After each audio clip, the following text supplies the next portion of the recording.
तो कहानी की शुरुआत में हमें रैम थेफ्ट नाम का एक किंगडम दिखाया जाता है, जहाँ पर एक डीमन जिसका नाम गैनिशा था, वो एक बूढ़े आदमी का एग्जीक्यूशन का अनाउंसमेंट करती है। तभी वो बूढ़ा आदमी एक भविष्यवाणी करता है। वो कहता है कि लायन स्टार के नीचे पैदा हुआ एक सीवियर उन्हें डहाएक्सा के जुल्मों से बचाएगा और रैम थेफ्ट को फ्री करेगा। और वो ये भी बताता है कि उनका सेवियर मुए ताई का एक मास्टर होगा, जो कि लेजेंडरी वेपन 9 सूत्रा की मदद से सभी इंसानों को राक्षसों के कैद से बचाएगा। लेकिन जैसे ही वो अपनी भविष्यवाणी बोलकर खत्म करता है, राक्षसों का राजा जिनका नाम डहाएक्सा था, वो उस ओल्ड मैन को खत्म कर देता है, जो कि इस दुनिया का सबसे पावरफुल क्रीचर था। और यहाँ पर वो एक ऑर्डर भी जारी करता है। उसने सभी मुए ताई सिखाने वाले स्कूल को डिस्ट्रॉय करने के साथ साथ लायन स्टार के नीचे पैदा हुए सभी बच्चों को भी मारने का ऑर्डर देता है। और उस लेजेंडरी वेपन 9 सातरा को ढूंढने के लिए उसने अपने सैनिकों को हर गाँव में भेज रखा था। मगर वक्त रहते जनरल पान उस लेजेंडरी वेपन को हासिल कर लेते हैं और अब तो उन्हें बस अपने बच्चे के साथ वक्त रहते यहाँ से निकलना था। और उनकी मदद के लिए उनके साथ ही ब्रिज के अगले साइड उनका वेट कर रहे थे।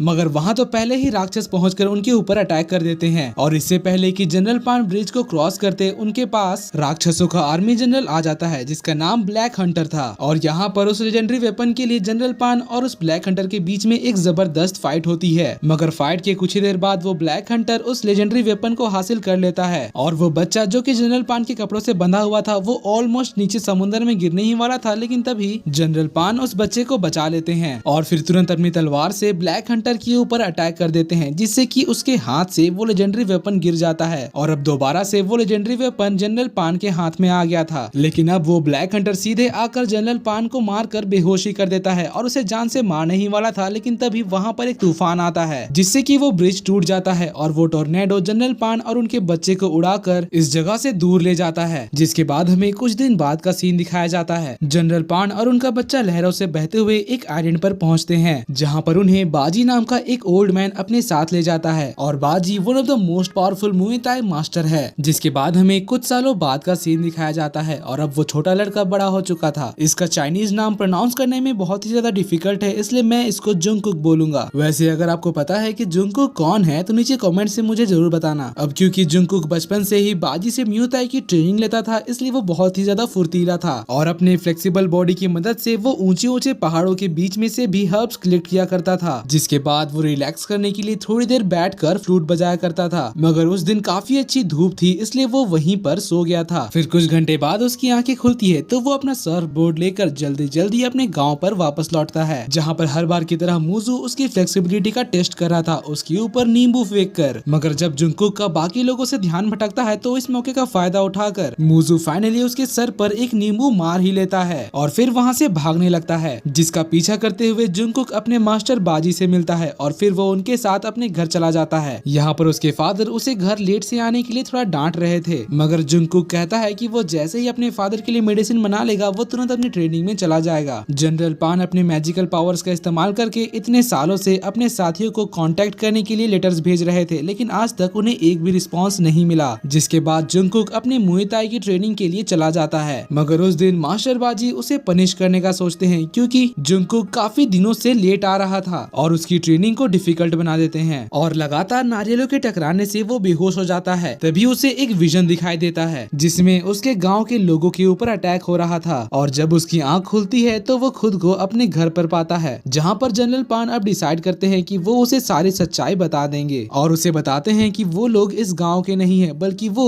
रैम थेफ्ट किंगडम से बिलोंग करते हैं, जहाँ पर सालों पहले राक्षसों का अटैक हुआ था, जिससे बचने के लिए वो अपने बेटे को लेकर भागे थे। और लकीली वो लोग इस आइलैंड पर पहुंचे, जहाँ पर मास्टर बाजी ने उन्हें बचाया और साथ ही वो तुम्हें अपने अप्रेंटिस के रूप में एक्सेप्ट किए, जबकि उन्होंने ये ठान लिया था कि वो आज के बाद कभी भी किसी को मुए ताई नहीं सिखाएंगे। जिसके बाद फिर वो जुंगकुक को एक सीक्रेट जगह दिखाने के लिए ले जाते हैं, जहाँ पर वो लेजेंडरी वेपन 9 सातरा को छुपा कर रखे थे, इस उम्मीद में कि वो एक दिन उस प्रोफेसी वाले सेवियर तक इस लेजेंडरी वेपन को पहुंचा सके। जिसके बाद वो जुंगकुक को एक राज की बात बताता है, जो कि उसने सालों तक उसे छिपा कर रखी, कि जुंगकुक उसका अपना बेटा नहीं है। वो बताता है कि लेजेंडरी वेपन 9 सातरा को राक्षसों के महल से चुराने के बाद वो गंगा विलेज तक गया था, जहाँ पर वो जुंगकुक के रियल पेरेंट्स से मिला था, जो कि अपनी जान की बाजी लगाकर जनरल पान और जुंगकुक को भागने में मदद किए थे। और इसके बदले में जनरल पान ने वादा किया था कि वो उनके बेटे को खुद की बेटे की तरह संभाल कर रखेगा। और उसे ये भी बताता है कि उस दिन के बाद से उसकी बॉडी हाफ पैरालाइज हो गई है और उसके पास जितने भी मैजिकल पावर्स बचे हैं, उससे वो उन लोगों को कांटेक्ट करने की कोशिश कर रहा है, जो कि अभी भी डायक्सा के खिलाफ जाकर उसे डिथ्रोन करने का साहस रखते हैं, लेकिन उनकी अब तक की हुई सारी कोशिश बेकार रही। जिसके बाद फिर वो जुंगकुक से कहते हैं कि मैं उम्मीद करता हूँ कि तुम इस लेजेंडरी वेपन को ले जाकर किंगडम के प्रिजन में फंसे प्रिंस तक पहुँचाओगे, क्योंकि मुझे लगता है कि वो प्रिंस ही भविष्यवाणी में बताया हुआ सेवियर है। मगर उनकी बातों को सुनकर जुंगकुक रियलाइज करता है कि अभी तो वो बहुत ही ज्यादा वीक है, इसलिए वो डिसाइड करता है कि वो अब एक भी और मिनट वेस्ट नहीं करेगा और अब वो लगातार ट्रेनिंग करके अपने फादर की उम्मीदों पर खड़ा उतरना चाहता था। और उस दिन से वो लगातार कड़ी मेहनत से अपनी ट्रेनिंग करता रहा। एक दिन उसके मास्टर उसे एक स्टोन केव में लेकर जाते हैं और उसे अपने सबसे बेस्ट और पावरफुल मूव्स दिखाते हैं, और फिर जुंगकुक भी उन मूव्स को परफेक्टली सीखने के लिए लगातार वहाँ पर कई सालों तक ट्रेनिंग करते रहता है। और अब फाइनली वो सारे मूव्स को परफेक्टली सीख गया था, जिसकी वजह से उसे टैटूज भी मिलते हैं जो कि उसके म्यू थाई में डेवलपमेंट को दर्शाते थे। और अब फाइनली जुंगकुक एक म्यू थाई मास्टर बन चुका है, और वो भी उसके फादर के एक्सपेक्टेशन से जल्दी, और इसकी वजह से वो काफी ज्यादा प्राउड फील कर रहे थे। एक दिन जब वो जुंगकुक और मास्टर बाजी को ट्रेनिंग करते हुए देख रहे थे, तब उनके पास एक मैजिकल बर्ड आता है, और अब फाइनली उन्हें अपनी लेटर का जवाब मिला था, जो कि जनरल पान के सबसे लॉयल साथी की तरफ से था। और जनरल पान के रिक्वेस्ट करने पर मास्टर बाजी उसके साथी को लेने के लिए अपने बोट से चले जाते हैं। रात में जब जनरल पान और उसके साथी डिस्कस कर रहे थे, तब उनकी बात छिपकर जुंगकुक सुन रहा था। वो आदमी बताता है कि जिस रात तुम किंगडम से भागे थे, उस दिन राक्षसों ने हमारे सारे वॉरियर्स को जान से मार दिया था, और जो लोग भी बच पाए थे वो लोग अब तक भाग कर ही जी रहे हैं, और तब से वो राक्षसों से छिपते हुए एक आर्मी डेवलप कर रहे हैं। जिसके बाद फिर वो जनरल पान से कहता है कि तुम मुझे वो लेजेंडरी वेपन 9 सूत्रा दे दो, ताकि मैं अपनी आर्मी की मदद से उसको प्रिंस तक पहुंचा सकूं। जिसके जवाब में जनरल पान कहता है कि हमें अभी जल्दबाजी नहीं करनी चाहिए, और कहता है कि मैं पहले बाकी साथियों का रिप्लाई आने का वेट करना चाहता हूँ। उस रात जब जुंगकुक और मास्टर बाजी अपनी ट्रेनिंग कर रहे थे, तब वो नोटिस करते हैं कि वो आदमी रात के अंधेरे में सबसे छिपते छिपाते हुए उनके सीक्रेट केव की तरफ जा रहा था। तो दोनों जाकर उसे रोकते हैं, मगर इससे पहले कि वो उसे कुछ और सवाल पूछते, वो तुरंत हवा में एक फ्लेयर गन शूट कर देता है, जिसको देखकर तुरंत डायक्सा के सैनिक उनके गांव के ऊपर अटैक कर देते हैं। मास्टर बाजी उन्हें रोकने की कोशिश करते हैं और जुंगकुक से अपने फादर को बचाने के लिए कहते हैं, और इससे पहले कि मॉन्स्टर्स उसके फादर को खत्म करते, जुंगकुक वहां पर पहुंच जाता है और अपनी म्यू थाई की ट्रेनिंग के इस्तेमाल से वो उस मॉन्स्टर को आसानी से हरा देता है। मगर मास्टर बाजी और जुंगकुक जितने भी मॉन्स्टर्स को मार रहे थे, मगर इसका कुछ भी फायदा नहीं होने वाला था, क्योंकि मास्टर बाजी और जुंगकुक जितने मॉन्स्टर्स को मारते जा रहे थे, उससे कई ज्यादा मॉन्स्टर्स वहां पर आते ही जा रहे थे। यहाँ पर जनरल पान को वो आदमी बताता है कि जिस रात वो किंगडम से भागा था, उस रात उसने राक्षसों के साथ मिलकर सभी लोगों को मारने का प्लान बनाया था, और क्योंकि जनरल पान ब्रिज को पार नहीं कर पाए थे, इसलिए वो बच गए, वरना वो भी बाकियों की तरह इस धोखेबाज की वजह से मारे जाते। इतनी बड़ी आर्मी को देखकर जनरल पान रियलाइज करते हैं कि अब वो लोग इस बैटल को नहीं जीत सकते हैं, इसलिए वो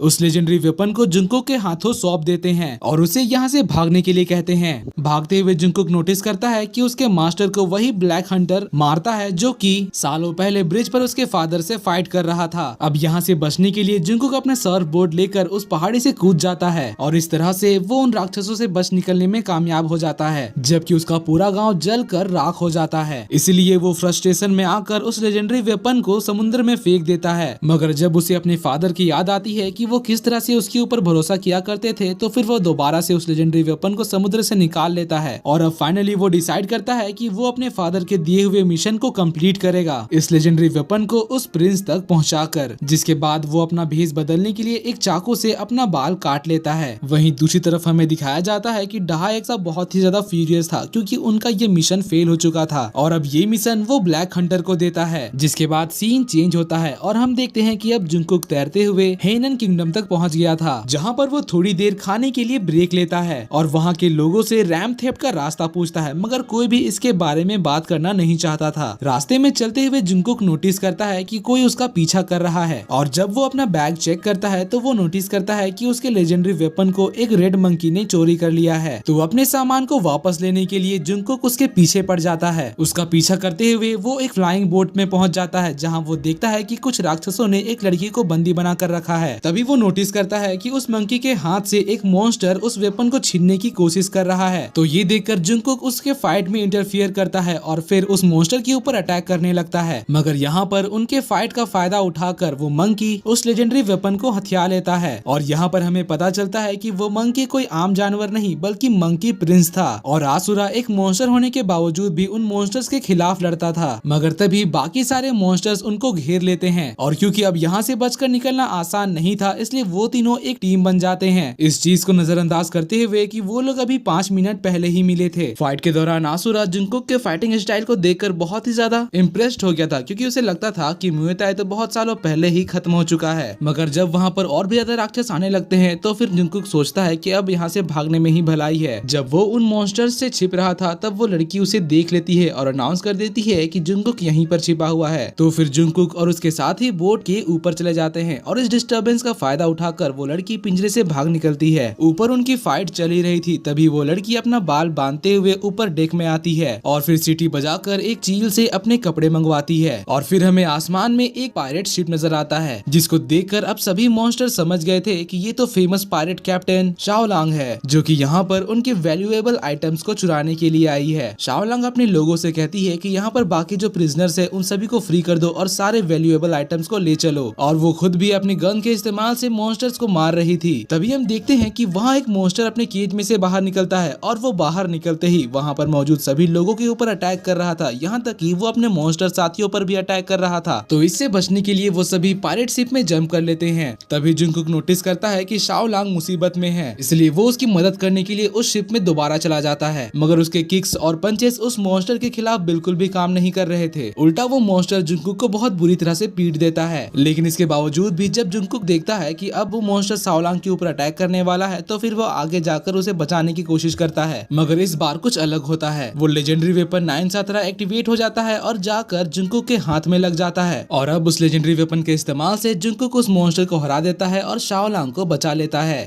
मगर इस फाइट के बाद वो बेहोश हो गया था। और रही बात उस लेजेंडरी वेपन की तो वो दोबारा से अपने ओरिजिनल फॉर्म में आ जाती है, जिसके बाद हम देखते हैं कि वो पायरेट्स उन सभी को वहाँ से बचा लेते हैं। फिर कुछ घंटों बाद जब उनकी आंखें खुलती है तब वो लोग देखते हैं कि वो लोग पायरेट शिप में एक पिंजरे के अंदर हैं। यहाँ पर वो मंकी प्रिंस उस लेजेंडरी वेपन के बारे में पूछता है तो असुरा उसे बताता है कि बहुत सालों पहले एक भविष्यवाणी हुई थी जिसमें कहा गया था कि एक मुए थाई का मास्टर इस लेजेंडरी वेपन का इस्तेमाल करके रैम थेफ्ट के लोगों को अंधेरे से बचाएगा। तो ये सुनकर जुंगकुक उससे पूछता है कि आखिर तुम्हें इतना सब कुछ कैसे पता है और आखिर वो एक मॉन्स्टर होने के बावजूद भी अपने लोगों से बगावत क्यों कर रहा है। जिसके जवाब में आसुरा बताता है कि काफी सालों पहले वो डहाएक्सा का राइट हैंड मैन हुआ करता था, मगर उसे अपने पोस्ट और सेना से बाहर निकाल दिया गया क्योंकि वो एक ह्यूमन से प्यार में पड़ गया था और साथ ही उन लोगों ने उस लड़की को अभी तक बंदी बना कर रखा है। और इसीलिए आसुरा ने ठान लिया है कि वो रैम थेफ्ट जाकर अपने प्यार को जरूर बचाएगा। और इसी दौरान रास्ते में वो मंकी प्रिंस से मिला जो कि डहाएक्सा से अपने मंकी किंगडम के बर्बाद होने का बदला लेना चाहता है। और क्योंकि उन दोनों का दुश्मन एक ही था इसलिए वो दोनों एक टीम बन गए। जिसके कुछ देर बाद कैप्टन शाओलांग वहाँ पर अपने लोगों के साथ आती है और क्योंकि उसने छिपकर उन सभी की हिस्ट्री के बारे में जान लिया था इसलिए वो आकर उन लोगों को उनके हथियार लौटा देती है। और फिर वो उन तीनों से मदद मांगती है अपने भाई को बचाने के लिए जो कि रैम थेफ्ट के प्रिजन में कैदी है। वहीं दूसरी तरफ हम देखते हैं कि अब कैसल में गेनिशा द विच इस बात का पता लगाने की कोशिश कर रही थी कि आखिर रैम थेफ्ट का क्राउन प्रिंस कौन है, क्योंकि 5 दिनों के बाद आसमान में लायन स्टार दोबारा देखा जाएगा। और उस दिन गेनिशा चाहती थी कि वो क्राउन प्रिंस को मारकर डहाएक्सा के मौत का जो कारण बनेगा उसे ही खत्म कर देगी। मगर डहाएक्सा इस बात को नहीं मानता था क्योंकि उसे लगता था कि कोई भी ह्यूमन उसे नहीं हरा सकता है। जिसके बाद वो सभी प्रिजनर्स से कहने लगता है कि तुम में से क्राउन प्रिंस कौन है, जल्दी बता दो वरना यहाँ पर मैं आज तुम सभी को जान से मार दूंगा। तो ये सुनकर जो असली प्रिंस था वो अपने लोगों को बचाने के लिए खड़ा हो जाता है। मगर यहाँ पर उसके अलावा भी काफी सारे लोग उठ रहे थे ताकि वो दुश्मन को कंफ्यूज कर सके। वहीं दूसरी तरफ हम देखते हैं कि एयरशिप में कैप्टन शाओलांग एक स्ट्रिंग इंस्ट्रूमेंट बजा रही थी। तो ये सुनकर जुंगकुक भी अपने फ्लूट से उसे कंपनी देता है। मगर तभी हम देखते हैं कि वहाँ पर वो ब्लैक हंटर अपने ड्रैगन पर बैठकर आ जाता है और वो अपने ड्रैगन को ऑर्डर देता है कि इस फ्लाइंग शिप का एयर बलून को पंचर कर दो। तो नीचे गिरने से बचने के लिए पायरेट्स अपना इमरजेंसी विंग्स बाहर निकालते हैं। मगर इससे पहले कि वो संभल पाते दुश्मनों के एयरशिप उनके ऊपर बमबारी करने लग जाते हैं। शिप में आसुरा उस ड्रैगन से फाइट कर रहा था और वो मंकी प्रिंस से मदद मांगता है, लेकिन यहाँ पर मंकी प्रिंस तो आराम से सो रहा था। उसे यहाँ पर क्या हो रहा है उसकी कोई भी खबर नहीं थी। अब उन बमबारियों से बचने के लिए कैप्टन अपने शिप को चट्टानों के बीच से लेकर जाती है और उनका ये प्लान काम भी कर जाता है। दुश्मनों के शिप चट्टानों से टकराकर ब्लास्ट हो जाते हैं और शिप के ब्लास्ट होने की वजह से जब वो ब्लैक हंटर नीचे गिर रहा था तब उसका ड्रैगन जाकर उसे बचा लेता है। जुंगकुक भी शिप से गिरने ही वाला था, लेकिन तभी वो एक रस्सी को पकड़ देता है और दोबारा से शिप के ऊपर आ जाता है। कैप्टन शाओलांग आराम से अपने शिप को उन चट्टानों के बीच से निकाल ही रही थी कि तभी उनके शिप के ऊपर वो ड्रैगन हमला कर देता है, जिसकी वजह से अब उनका एयरशिप भी क्रैश हो जाता है। मगर उस क्रैश से ज्यादा लोगों की जान नहीं जाती और जुंगकुक अपने लेजेंडरी वेपन को रिकवर कर लेता है। तभी अचानक से जुंगकुक के ऊपर वो ब्लैक हंटर अटैक कर देता है और अपने क्लॉज को उसके सीने में गपचा देता है और फिर उसे रैम थेफ्ट की हिस्ट्री बताने लगता है। वो कहता है कि यहाँ पर इंसानों के आने से पहले मॉन्स्टर्स रहा करते थे, मगर जब यहाँ पर इंसान आए तो वो सभी मॉन्स्टर्स को मार मार कर कैदी बना दिए और फिर उन्हें जानवरों की तरह बेचने लगे और इस जगह को बर्बाद करके इंसानों ने अपना घर बनाया और तभी से इंसानों और याक्सास के बीच में फाइट चल रही है। इसी वजह से उसने ये प्रण लिया है कि वो सभी इंसानों से इस चीज का बदला लेगा। और जैसे ही वो जुंगकुक को मारने वाला था, जुंगकुक अपने लेजेंडरी वेपन को एक्टिवेट कर लेता है। तो ये देखकर अब ब्लैक हंटर और भी ज्यादा रेज में आ गया था और अपने पूरे ताकत से जुंगकुक के ऊपर अटैक करने लगता है। जुंगकुक भी अपने फुल पावर से उसके अटैक को ब्लॉक करने की कोशिश कर रहा था, मगर यहाँ पर जुंगकुक डिसएडवांटेज में था क्योंकि आज से पहले उसने कभी भी इतने पावरफुल ओपोनेंट का सामना नहीं किया है। मगर तभी उसे याद आता है कि किस तरह से मॉन्स्टर्स ने उसके आइलैंड पर जाकर उन सभी को मार दिया था जिनसे वो प्यार करता था और इससे उसे हिम्मत मिलती है और अब वो फाइनली उस ब्लैक हंटर को हरा देता है। मगर जैसे ही वो ब्लैक हंटर को जान से मारने की कोशिश करता है, वो लेजेंडरी वेपन उसकी बॉडी से डिटैच हो जाती है और तब जुंगकुक रियलाइज करता है कि वो यहाँ पर एक बहुत बड़ी गलती करने वाला था, जिसके बाद वो डिसाइड करता है कि वो अपनी दुश्मन की जान बख्श देगा इस हेट्रेड को खत्म करने के लिए और साथ ही वो ब्लैक हंटर की मदद करता है उसके ड्रैगन पर बैठने के लिए और उससे इस दुश्मनी और बदले की भावना को भूलकर एक नई लाइफ की शुरुआत करने का एडवाइस करता है। और जाने से पहले ब्लैक हंटर उन्हें बताता है कि 5 दिनों बाद आसमान में लायन स्टार दोबारा से देखा जाएगा और उस दिन जितने भी लोग लायन स्टार के अंडर पैदा हुए थे उन सभी को एंशिएंट गॉड को सेक्रीफाइस कर दिया जाएगा और इसीलिए उन्हें जल्द से जल्द रैम थेफ्ट पहुंचना चाहिए। जिसके बाद सर्वाइविंग पायरेट्स अपने शिप को रिपेयर कर रहे थे और कैप्टन शाओलांग उन तीनों के साथ रैम थेफ्ट जाने का प्लान बना रही थी। सबसे पहले उन्हें एक गोंग नाम के विलेज में जाना होगा जहाँ पर जुंगकुक पैदा हुआ था। यहाँ पर वो बताता है कि जनरल पान ने उसे बताया था कि वहाँ से एक सीक्रेट टनल है जो कि सीधे रैम थेफ्ट के सेंटर तक जाती है, जहाँ से उन्हें याक्सास से बचते हुए अपने डेस्टिनेशन तक पहुँचना होगा। जिसके बाद हम देखते हैं कि अब फाइनली उन लोगों ने वो टनल ढूंढ लिया है जहाँ से वो डायरेक्टली रैम थेफ्ट के सेंटर पर जा सकते हैं और वो लोग जैसे ही उस विलेज में पहुँचते हैं वो लोग वहाँ पर मौजूद गार्ड्स को मार देते हैं। जिसके बाद वो लोग प्रिजनर्स का भेष बदल लेते हैं ताकि वो प्रिजन तक आसानी से जा सके। बट अनफॉर्चुनेटली जिस लिफ्ट से वो लोग नीचे जा रहे थे उसमें जनरल पान का वो धोखेबाज दोस्त भी आ जाता है, मगर कैसे भी करके वो लोग उस रूम तक पहुंच जाते हैं जहां पर प्रिंस को सेक्रीफाइस किया जा रहा था। मगर अब वो धोखेबाज आदमी जुंगकुक को उसके टैटूज की वजह से पहचान लेता है और जब गिनिसा उन लोगों को लड़ते हुए देखती है तो वो सभी प्रिजनर्स को कैद करने का ऑर्डर देती है। तो कैप्टन शाओलान और उनके साथ ही जुंगकुक को कवर देते हैं ताकि वो प्रिंस को बचा सके। मगर जैसे ही जुंगकुक प्रिंस को वो लेजेंडरी वेपन देता है और सभी को बचाने के लिए कहता है, हम देखते हैं कि वो बंदा असल में प्रिंस नहीं बल्कि डहायक्सा ही था और वहाँ पर जितने भी प्रिजनर्स मौजूद थे वो सभी डहायक्सा के सोल्जर्स थे जिनको गैनिशा ने अपने मैजिक से ह्यूमन का फॉर्म दिया था। अब यहाँ पर डहायक्सा को देखते ही मंकी प्रिंस अपना गुस्सा रोक नहीं पाता और वो अपनी पूरी पावर से उसके ऊपर अटैक करने चला जाता है, मगर अपनी पूरी पावर का इस्तेमाल करने के बावजूद भी वो डहायक्सा को कोई भी डैमेज नहीं पहुंचा पाया। यहाँ पर अपने दोस्त को खतरे में देखकर आसुरा उसकी मदद करने के लिए आगे बढ़ता है, मगर वो अपने भाई के ऊपर अटैक नहीं कर पा रहा था और जब ये चीज उसके दोस्त देखते हैं तब उन्हें बहुत ही ज्यादा निराशा होती है क्योंकि यहाँ पर आसुरा ने उन्हें धोखा दे दिया। जिसके बाद हम देखते हैं कि उन सभी को एक्सिक्यूशन रूम में ले जाया जाता है जहाँ पर डहायक्सा उस लेजेंडरी वेपन को जलाकर डिस्ट्रॉय कर रहा था। गैनिशा यहाँ पर अनाउंस करती है कि सुबह होते ही प्रिंस और सभी प्रिजनर्स को जान से मार दिया जाएगा। अब ये सुनकर कैप्टन शाओलांग बहुत ही ज्यादा परेशान हो जाती है और जैसे ही यहाँ पर आशुरा आता है उसका भाई डहायक्सा उसे एक ऑफर देता है। वो कहता है कि अगर तुम उस ह्यूमन लड़की को मार दोगे जिससे कि तुम प्यार करते थे तो फिर मैं तुम्हें दोबारा अपनी सेना में शामिल कर लूंगा। और फिर वो आसुरा से कहता है कि यहाँ पर तुम्हें अपनी प्रेमिका और अपने दोस्तों के बीच में चुनना है। तो आसुरा अपनी प्रेमिका को बचाने के लिए अपने दोस्तों के ऊपर हमला करने के लिए बढ़ता है, मगर हम देखते हैं कि आसुरा अपने दोस्तों पर भी हमला नहीं कर पा रहा था। तो ये देखकर अब डहायक्सा आसुरा की प्रेमिका को मार देता है, मगर मरने से पहले वो आखिरी बार आसुरा को गुड बाय कहकर जाती है। अब इस चीज से आसुरा बहुत ही ज्यादा फ्यूरियस हो गया था और फिर वो डहायक्सा को फाइट के लिए चैलेंज करता है, मगर डहायक्सा तो आसुरा को चुटकियों में हरा देता है। अब ये सब देखकर जुंगकुक एक लास्ट ट्राई करने के लिए उस लेजेंडरी वेपन की तरफ बढ़ने लगता है क्योंकि सबको बचाने का अब यही एक रास्ता बचा था। मगर जैसे ही वो उस लेजेंडरी वेपन के पास पहुंचने ही वाला था, डहायक्सा उसके ऊपर अटैक करने के लिए आता है। तभी अचानक से ब्लैक हंटर वहां आकर डहायक्सा के ऊपर अटैक कर देता है और वो जुंगकुक को उसकी बेड़ियों से आजाद कर देता है, जिसके बाद वो डहायक्सा को रोकने के लिए जाता है। अब यहाँ पर डहायक्सा ब्लैक हंटर से पूछता है कि आखिर वो उसे धोखा क्यों दे रहा है, जिसके जवाब में ब्लैक हंटर कहता है कि वो तो बस यहाँ पर अपना एक एहसान चुकाने आया है। इस दौरान जुंगकुक उस लेजेंडरी वेपन को हासिल कर लेता है और उसकी मदद से वो डहायक्सा के ऊपर अटैक करने के लिए जाता है। यहाँ पर डहायक्सा जुंगकुक जुंकुक के ऊपर एक पावरफुल अटैक करता है और उसे लग रहा था कि अब वो पूरी तरह से मर चुका है। लेकिन तभी वो देखता है कि उस लेजेंडरी वेपन 9 सातरा के टुकड़े हिलने लगते हैं और वो जुंकुक के बॉडी से अटैच हो रहे थे। जिसके बाद हम देखते हैं कि जुंकुक अपने पैरों पर दोबारा खड़ा हो जाता है और उसके टैटूज ग्लो कर रहे थे। और यहाँ पर हमें पता चलता है कि जुंकुक ही वो सेवियर है जिसके बारे में भविष्यवाणी हुई थी। और अब यहाँ पर जुंकुक अपने मुए थाई टेक्निक से